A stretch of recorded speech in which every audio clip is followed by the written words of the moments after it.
Capítulo 9. Mientras tanto, Saulo, respirando aún amenazas de muerte contra los discípulos del Señor, se presentó al sumo sacerdote y le pidió cartas de extradición para las sinagogas de Damasco.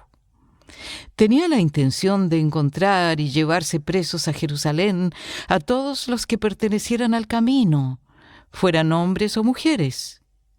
En el viaje sucedió que, al acercarse a Damasco, una luz del cielo relampagueó de repente a su alrededor.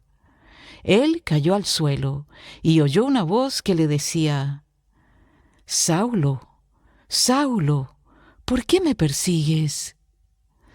«¿Quién eres, Señor?», preguntó.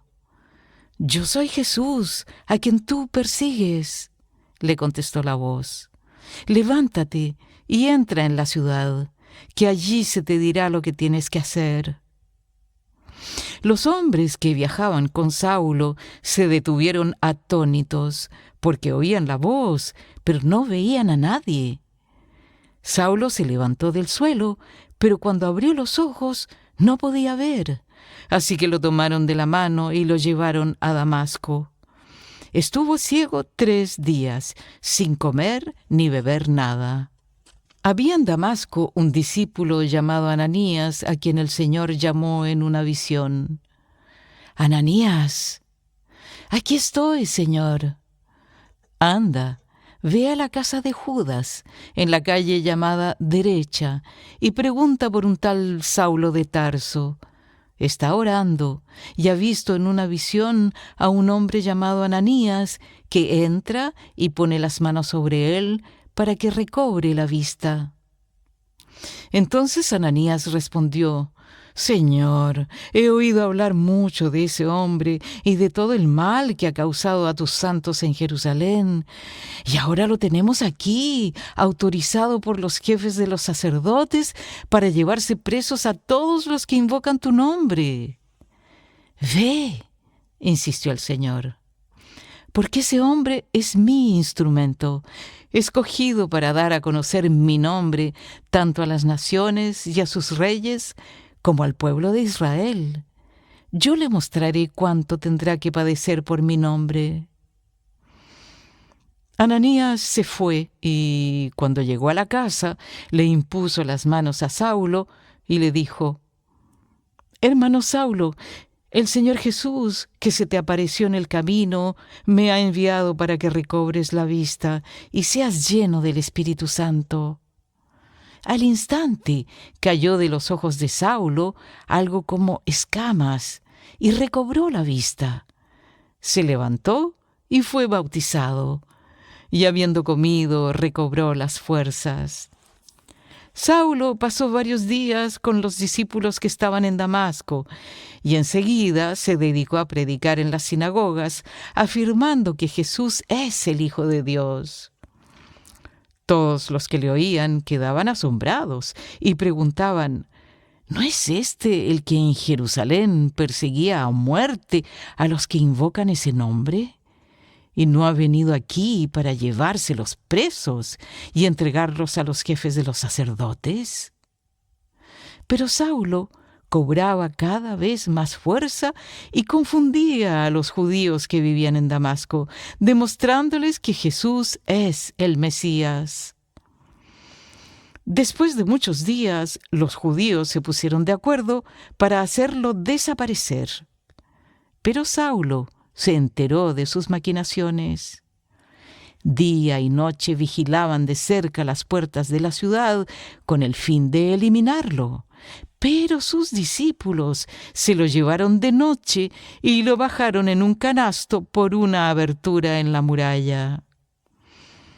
Cuando llegó a Jerusalén, trataba de juntarse con los discípulos, pero todos tenían miedo de él, porque no creían que de veras fuera discípulo. Entonces Bernabé lo tomó a su cargo y lo llevó a los apóstoles.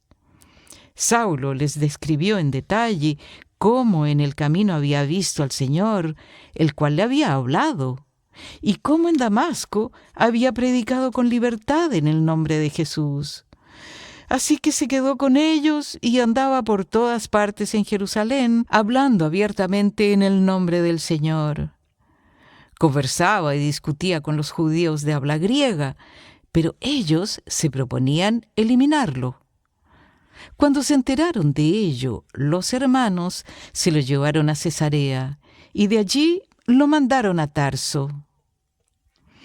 Mientras tanto, la iglesia disfrutaba de paz, a la vez que se consolidaba en toda Judea, Galilea y Samaria, pues vivía en el temor del Señor, e iba creciendo en número, fortalecida por el Espíritu Santo.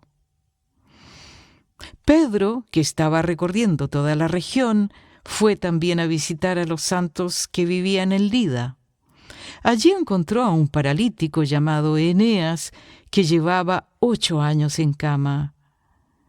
«Eneas», le dijo Pedro, «Jesús te sana. Levántate y haz tu cama». Y al instante se levantó. Todos los que vivían en Lida y en Sarón lo vieron y se convirtieron al Señor. Había en Jope una discípula llamada Tabita, que traducido es Dorcas o Gacela. Esta se esmeraba en hacer buenas obras y en ayudar a los pobres. Sucedió que en esos días cayó enferma y murió. Pusieron el cadáver, después de lavarlo, en un cuarto en la planta alta. Y como Lida estaba cerca de Jope, los discípulos, al enterarse de que Pedro se encontraba en Lida, enviaron a 2 hombres a rogarle: «Por favor, venga usted a Jope enseguida». Sin demora, Pedro se fue con ellos, y cuando llegó, lo llevaron al cuarto de arriba. Todas las viudas se presentaron, llorando y mostrándole las túnicas y otros vestidos que Dorcas había hecho cuando aún estaba con ellas. Pedro hizo que todos salieran del cuarto. Luego se puso de rodillas y oró. Volviéndose hacia la muerta, dijo: «Tabita, levántate». Ella abrió los ojos y al ver a Pedro se incorporó. Él, tomándola de la mano, la levantó. Luego llamó a los creyentes y a las viudas, a quienes la presentó viva.